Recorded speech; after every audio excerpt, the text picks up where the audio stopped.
Bienvenidos a Tu Salud con Farmayala Podcast, un espacio pensado para ayudarte en tu misión de cuidar a tu familia. Aquí encontrarás consejos, información y todo lo que necesitas para vivir una vida saludable. Muy bien, comencemos. Hola, ¿qué tal amigos? Bienvenidos a un nuevo episodio de Tu Salud con Farmayala Podcast, un espacio donde vamos a compartir temas para mejorar o optimizar nuestra salud y sobre todo para prevenir múltiples enfermedades. Hoy vamos a hablar precisamente sobre la salud respiratoria, sobre las infecciones respiratorias en los niños. Y para eso contamos nuevamente con la presencia del distinguido doctor Alfredo Sierra Rabascal, quien es médico neumólogo pediatra. Bienvenido nuevamente, doctor Alfredo. Muchas gracias por la invitación y la oportunidad de seguir indagando un poquito más sobre la salud en general y particularmente lo respiratorio, que está muy presente y desgraciadamente hace presa de los niños. Sí, totalmente. En esta época sobre todo. Sí, así es. Bueno, es un honor para nosotros contar con su presencia nuevamente, doctor. Y precisamente sobre los niños, sobre los pacientes pediátricos.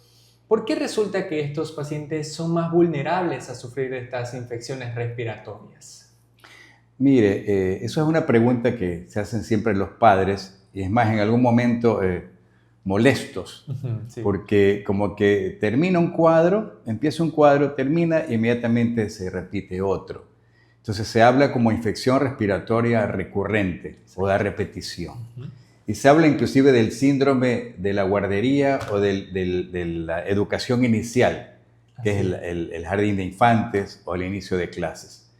En la pregunta en relación por qué se enferman más o muy frecuentemente los niños, sobre todo los niños menores de 6 años. Y dentro de eso tenemos que ver la edad, el estado nutricional, el entender que hay un sistema inmunológico de defensa que está todavía en entrenamiento, está todavía inmaduro, y que esto condiciona al llegar a lugares donde hay aglomeración de personas, en este caso de niños, donde hay la exposición a diferentes virus, una gran cantidad de virus y bacterias. Este sistema inmunológico inmaduro o en proceso de maduración se ve agredido, digámoslo así. Y la forma de defenderse va a través de la fiebre, el catarro y la inflamación fundamentalmente. Y los otros síntomas, que puede haber tos, puede haber malestar general, dolor de garganta, disfonía, ¿no? Congestión nasal, todos esos datos de una infección aguda.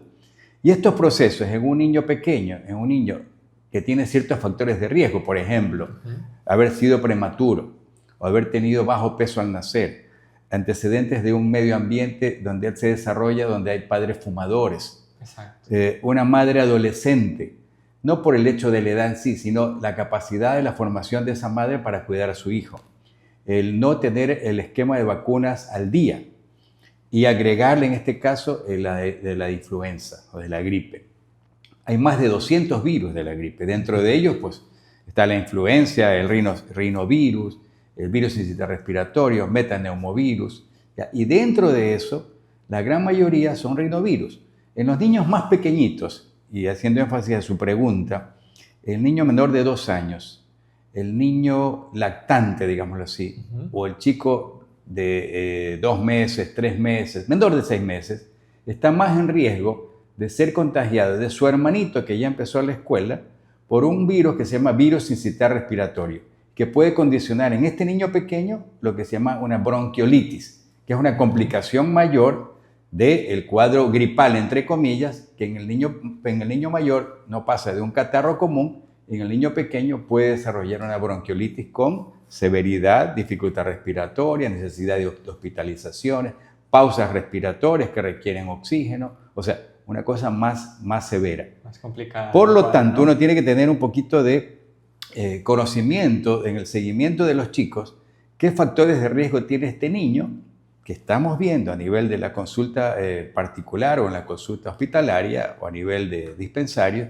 de si este chico tiene estos factores de riesgo para complicarse, por ejemplo, una cardiopatía congénita, una displasia broncopulmonar, que es las consecuencias de la lesión de una vía aérea de un pulmón en un niño prematuro que recibió oxígeno a altas presiones o estuvo en respirador o estuvo con infecciones recurrentes o tiene reflujo que se hace broncoaspiraciones recurrentes.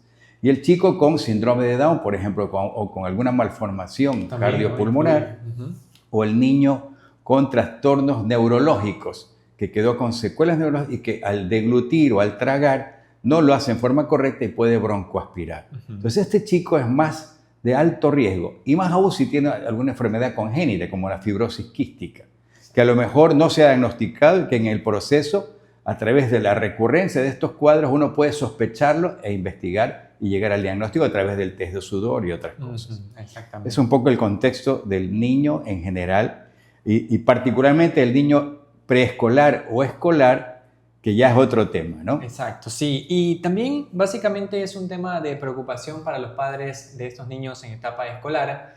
¿Cuándo deben mandar al hijo a la escuelita y cuándo no es prudente enviarlo? ¿Cómo usted cataloga cuáles son esos criterios, esas banderas rojas, esos síntomas que pueden indicar al padre, no, mejor que mantenga reposo en casa, o sí, definitivamente puede continuar con sus actividades escolares? Eso es un problema. Y bien que lo trae a colación. ¿Por qué? Porque actualmente padre y madre trabajan. Así es. Y no necesariamente cerca de la casa o de la escuela o del colegio donde van los chicos. Entonces son distancias lejanas, digamos así. Poner en riesgo al propio niño que está teniendo síntomas, fiebre, malestar general, en algunos chicos ya una tos molestosa, persistente, ciertos grados de dificultad respiratoria. Ya requieren que sea evaluado primero por el pediatra o el médico de niños y el riesgo de que se complique ese chico o que transmita o contagie a otros niños. Eso lo vivimos mucho en la pandemia. El lavado de manos, el uso de mascarilla, el no asistir a lugares donde hay muchas personas, aglomeración, etc.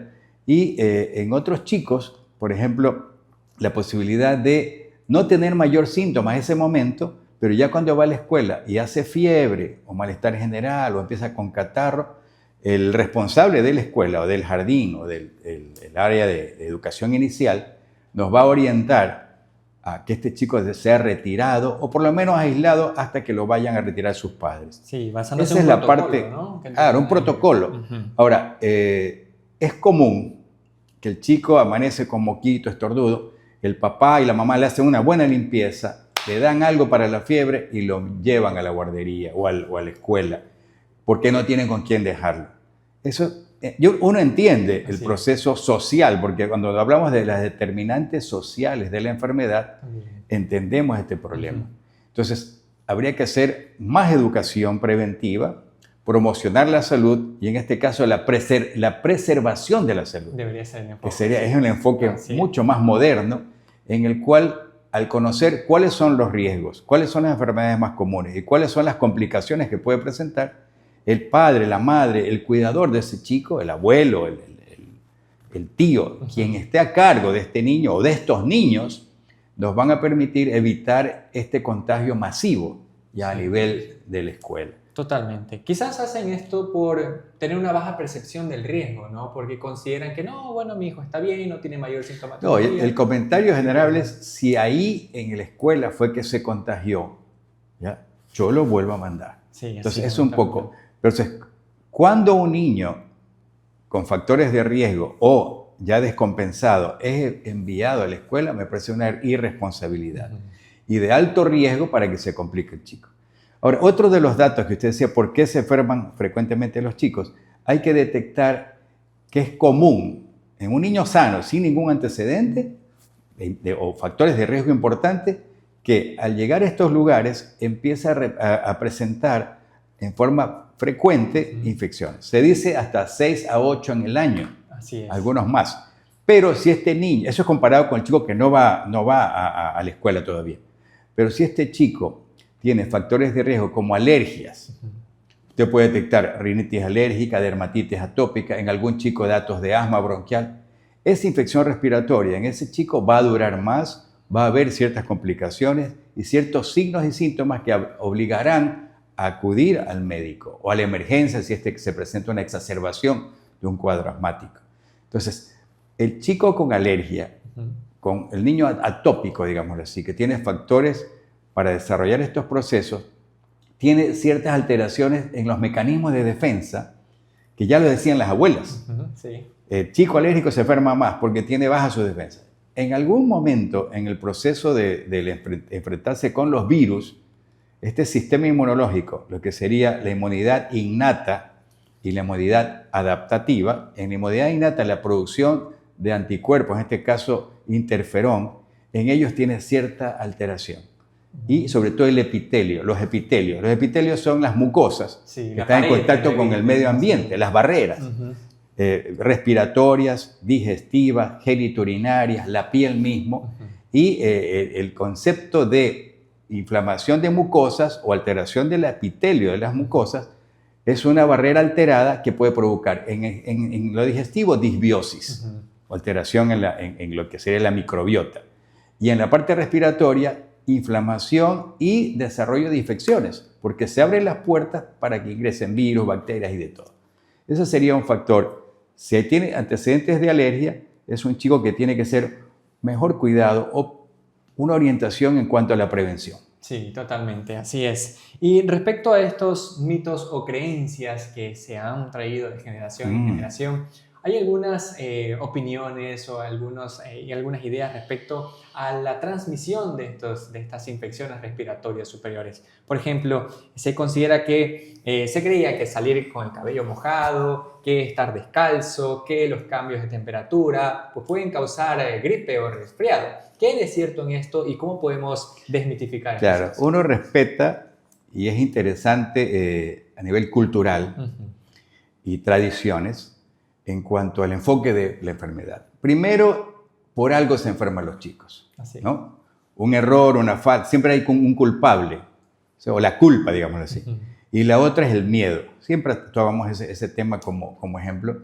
El miedo a lo desconocido, eso puede generar angustia, estrés, etc. Pero estos temas, en cuanto a mitos, tienen su base. Pero, fundamentalmente, el contacto de personas con el cuadro respiratorio, ya el paciente sintomático respiratorio, va a generar o contagiar en el momento donde hay aglomeración de niños, de personas, etc. El cambio brusco de temperatura, o sea, el frío, sí tiene que ver porque eso va a alterar de alguna forma los mecanismos de barrera o de barrido, lo que serían los epitelios a nivel de lo que serían los cilios, que son una especie de pestañitas vibrátiles que van a expulsar el moco. Si esto está alterado o está lento por el frío, porque está alterado, puede condicionar la presencia de que estos virus que están en el ambiente tengan más facilidad para ingresar. Entonces eso sí es importante. Ahora, lo de los zapatos, eso se habla mucho en el manejo del paciente alérgico, que pisan el piso frío y empiezan a estornudar o a moquear, etc. Y dice, ¿viste lo que te dije? Pero no por eso no va a entregar el virus por los pies o por la piel, sino a través de las mucosas nasales y oculares. Sí, totalmente. Y es que hay que precisar que la causa de la gripe, del resfriado, es un virus, ¿sí? Pero que hay distintos factores que pueden predisponer o facilitar que este virus pueda ingresar a nuestro organismo, como por ejemplo la temperatura, la humedad, el aire seco también, si hay contaminación, el humo del cigarrillo, contaminación ambiental, la mala ventilación de las habitaciones, del domicilio. Entonces, eso sería lo primero, que es muy básico, pero actualmente usted ve las casas muy cerca, no hay espacios verdes como debería ocurrir. El chico, por la cuestión seguridad, no lo sacan, no lo dejan salir a hacer deporte, a correr, a jugar, obviamente por temor a la cuestión de la inseguridad. Pero lo otro, el contacto con la naturaleza, una buena hidratación, una buena alimentación en la cual sea rica en proteínas, carbohidratos, grasas, pero que sea equilibrada y que esté, por ejemplo, vitamina C, zinc, ¿no? Son micronutrientes fundamentales. Así es. Y vuelvo a insistir en lo de la vacuna, las vacunas en general y la vacuna contra la gripe. Sí, sería poco en la actividad. También, ¿no? Ha habido casos de tosferina, de tos convulsa que se llama. Entonces, esto es importante. La pandemia hizo que no se cumplan el esquema de vacunación porque los chicos no iban a la escuela, no salían. pero eso nos ha dejado como una herencia negativa en el sentido de que se están repitiendo infecciones que ya hace tiempo no había. Sí, totalmente, así es. Sí, y respecto a estos síntomas y signos de la gripe o del resfriado, que en la mayoría sabemos que son autolimitados, que son de leve intensidad y duración, pero ¿cuándo consideramos que una gripe, que un resfriado necesita una atención médica urgente, ya sea por una emergencia o por complicaciones? Ya. Esto tiene que ver con la edad del chico y, como decía, los factores de riesgo. Pero un niño pequeño con obstrucción nasal que no puede respirar por vía nasal, sino que tiene que abrir la boca, es un niño más grandecito. El niño pequeño no lo sabe hacer. Entonces, no puede alimentarse, no puede respirar bien y se desespera el chico, llora para poder respirar. Hablamos de un niño de 6 meses, menor de un año, digámoslo así. Eso es clave, el aseo nasal. La limpieza de sus fosas nasales con ciertas técnicas que el médico o la auxiliar o la enfermera o quien hace salud puede educarla. Y esto está en los videos, en YouTube y todo. Nos va a permitir que el chico, antes de alimentarse, sea aseado su nariz, en algunos casos aspirada, con mucho cuidado para no lesionar, y que el niño pueda respirar normalmente, sobre todo pueda alimentarse y pueda dormir. En el chico mayor ya implica una participación, es decir, que el niño sea un agente activo de su salud. De eso se trata. Motivar, educar para que no sean dependientes o no sean pasivos, sino que el mismo niño sepa evitar cuando tose, cubrirse, usar la mascarilla, el aseo nasal a través de solución salina, suero fisiológico, etcétera, con ciertas técnicas. Y lo otro, el saber sonarse la nariz. Nosotros decimos soplar la nariz a través, con ese aire fuerte, sacar el moco. Ahora, el moco no es malo. El moco es un mecanismo de defensa, pero el moco en exceso obstruye. Y el moco que se acumula y empieza, lo que nosotros llamamos el goteo posterior, va a generar tos, malestar. Y ese chico a lo mejor tiene que ser evaluado ya por otras causas, siendo la causa más común de tos aguda o tos que se prolonga, la rinosinusitis, que en otros casos hemos conversado. Y lo otro es la rinitis alérgica. Y ya, cuando hay una tos que se presenta en forma recurrente o no se resuelve, tenemos que descartar la posibilidad de asma bronquial. Ya habíamos conversado, si es una tos nocturna, con el llanto, con la risa, con el ejercicio, que mejora con ciertos medicamentos broncodilatadores y que en el seguimiento vamos a definir. Así es. Y otra causa de tos es el reflujo gastroesofágico, que también lo habíamos conversado. Pero en relación a lo que es infección respiratoria, sobre todo en el cuadro agudo, ¿cuándo debe ya acudir a la emergencia o al médico? O en esa primera etapa de control de la temperatura, de la fiebre, control de una buena hidratación, aseo nasal frecuente y que el chico esté activo, despierto, colaborador, no habría necesidad de una urgencia. Pero el chico decaído o muy irritable, llorón, fastidiado o que se queja, por ejemplo, de dolor de oído, que es una de las complicaciones, la otitis. El chico que tiene factores de riesgo para asma bronquial y que empieza con una tos persistente o da signos ya de dificultad respiratoria. O el niño que de un cuadro catarral o gripal puede complicarse con una neumonía. Uno diría, ¿por qué un niño con un cuadro catarral, una gripe común, catarro común decimos nosotros, pasa de ese proceso leve, sencillo, a una complicación? Siempre es la discusión. Esa etapa fue agredida ya, su vía aérea, y fue fácil presa ahora de las bacterias, que normalmente las tenemos en el organismo. De un neumococo, de un estafilococo, de un hemófilus, ya, bacterias que invaden la vía aérea y pueden llegar al pulmón y lesionarlo ya como una neumonía. Entonces, esos signos, fiebre, taquipnea, o sea, dificultad respiratoria, en un chico que aparentemente estaba sano y que hace un cuadro progresivo o agudo, debe ser evaluado. A través del examen físico, una buena historia clínica, a lo mejor una radiografía de tórax, un examen de sangre para ver cómo está la evaluación, evaluando la posibilidad de los leucocitos elevados, algunas cositas que el médico lo va a definir. Muy bien. Sí, yo le agregaría también los signos de deshidratación, que son muy importantes, ¿no? Claro, por eso digo siempre, una buena hidratación, una buena alimentación, el aseo nasal, el control de la fiebre y observar. O sea, no puede quedar ese chico solo en casa o con alguien que no esté preparado para controlar y tomar datos de lo que serían los factores de riesgo de que se está complicando. Factores de alarma, diría yo. Sí, los signos de alarma en general. Signos de alarma. Muy bien, doctor. Y para cerrar, ¿qué recomendaciones usted le haría a los padres, a los cuidadores, tanto para la prevención de estas infecciones respiratorias y también para el tratamiento en el caso de que ya presenten estos síntomas? Mire, queridos padres o cuidadores de sus hijos, es un privilegio poder tener niños a su cargo y en este caso a los pediatras el poder orientar y educar. Primero, el amor, o sea, el buen trato. Quien ama y quien controla a sus chicos desde la pasión, desde el amor, va a estar preocupado y va a estar informado. Eso es clave.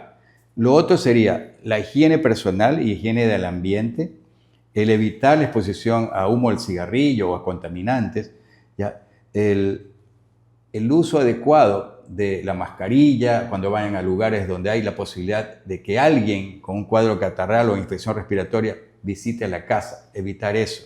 Y si su hijo, como decíamos al principio, tiene signos y síntomas ya de cuadro respiratorio, de proceso infeccioso, no enviarlo a la escuela ni al jardín. Sí. El aseo de manos, la higiene, como habíamos dicho, el evitar asistir a lugares, por ejemplo, actualmente, cambio de clima, condiciones, empezar las clases, que ya tenemos más de casi 2 meses, el poder entender que en el grupo de muchas personas va a haber más riesgo de infección. En espacios cerrados y, también, ¿no? Insisto, las vacunas y la administración de vitamina C, zinc y ciertos micronutrientes, vitamina D, todo eso va en el seguimiento del pediatra. Sí, sí, un buen seguimiento, una buena orientación, el esquema de vacunas al día y conocer qué está pasando en el medio a través de las noticias, a través de la información a nivel de salud, del Ministerio de Salud o quien está a cargo de esto,